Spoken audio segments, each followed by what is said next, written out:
Assalamualaikum warahmatullahi wabarakatuh.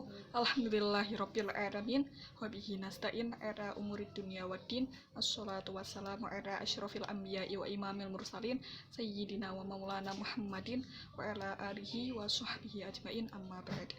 Alhamdulillah, pada kesempatan kali ini kita dapat melaksanakan kuliah fikih muamalah walaupun via daring dengan tema akad kongsi kemitraan atau syirkah.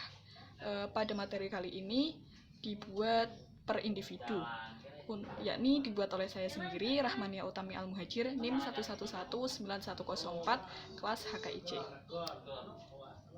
Kemudian untuk materi yang pertama yakni pengertian akad syirkah. Menurut bahasa, syirkah berarti al-ikhtilat, yang artinya campur atau percampuran. Kemudian menurut istilah, syirkah adalah kerjasama antara dua orang atau lebih dalam berusaha yang keuntungan dan kerugiannya ditanggung bersama. Kemudian submateri yang kedua yakni dalil akad syirkah. Dalil akad syirkah terdapat dalam Al-Quran, surat As-Sod ayat 24. A'udzu billahi minasyaitonir rajim.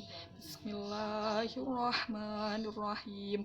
Wa inna katsiran minal khulata'i la yabghi ba'dukum 'ala ba'din illal ladzina amanu wa 'amilus sholihati wa qalilum ma hum. Yang artinya, dan sesungguhnya kebanyakan dari orang-orang yang berserikat itu sebahagian mereka berbuat dolim kepada sebahagian yang lain, kecuali orang-orang yang beriman dan mengerjakan amal yang soleh, dan amat sedikitlah mereka ini. Kemudian untuk dalil akad syirkah yang kedua yakni dari hadis dari riwayat Abu Hurairah, Rasulullah bersabda, sesungguhnya Allah Azza wa Jalla berfirman, aku pihak ketiga dari dua orang yang berserikat, selama salah satunya tidak mengkhianati pihak lainnya. Kalau salah satunya berkhianat, aku keluar dari keduanya. Hadis riwayat Abu Daud. Kemudian yang ketiga yakni ijma. Ijma ulama mengatakan bahwa muslimin telah berkonsensus akan legitimasi syarikah secara global, walaupun perbedaan pendapat dalam beberapa elemen daripadanya. Maka secara tegas dapat dikatakan bahwa kegiatan syirkah dalam usaha diperbolehkan dalam Islam, sebagai dasar hukumnya telah jelas dan tegas. Kemudian yang ketiga yakni rukun dan syarat syirkah. Untuk rukun syirkah ada 3, yakni syuhud atau ijab qabul, orang yang berakad, dan objek akad yakni modal dan pekerjaan. Kemudian untuk syarat syirkah menurut Idris Ahmad ada 3, yakni mengeluarkan kata-kata yang menunjukkan izin masing-masing anggota serikat kepada pihak yang akan mengendalikan harta itu. Yang kedua, anggota serikat itu saling mempercayai sebab masing-masing mereka adalah wakil yang lainnya.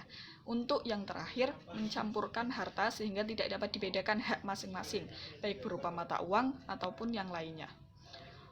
Untuk submateri yang terakhir, yakni konsekuensi hukum akad syirkah, yang akan dibagi menjadi 3, yakni yang pertama status akad. Akad syirkah bisa berupa tulisan maupun lisan atau ucapan.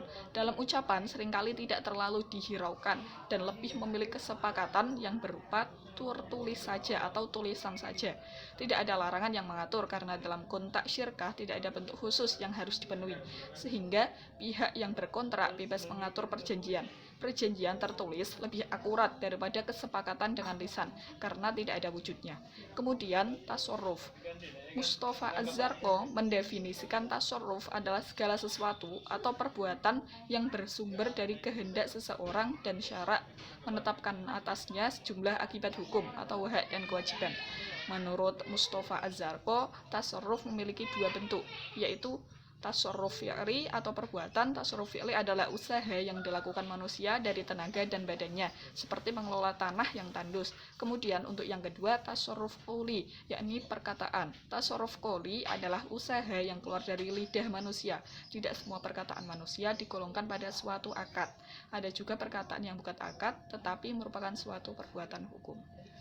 Kemudian untuk yang ketiga yakni otoritas atau hak dalam bertindak. Dalam akad syirkah, pihak-pihak yang terlibat di dalamnya harus sadar akan hukum dan memperhatikan tindakan-tindakan berikut. Yang pertama, setiap mitra harus menyediakan dana atau pekerjaan. Yang kedua, setiap mitra memiliki hak untuk mengatur aset musyarakah dalam proses bisnis. Yang ketiga, setiap pihak memberi wewenang kepada mitra yang lain untuk mengelola aset dan masing-masing dianggap telah diberi wewenang untuk melakukan aktivitas musyarakah dengan memperhatikan kepentingan mitranya, tanpa melakukan kelalaian yang disengaja. Kemudian, untuk yang terakhir, seorang mitra tidak diizinkan untuk mencairkan dana atau menginvestasikan dana untuk kepentingan sendiri tanpa kesepakatan mitra lain. Sekian presentasi dari saya. Terima kasih. Mohon maaf apabila ada kesalahan, baik yang disengaja maupun tidak disengaja. Wabillahi taufiq wal hidayah. Wassalamualaikum warahmatullahi wabarakatuh.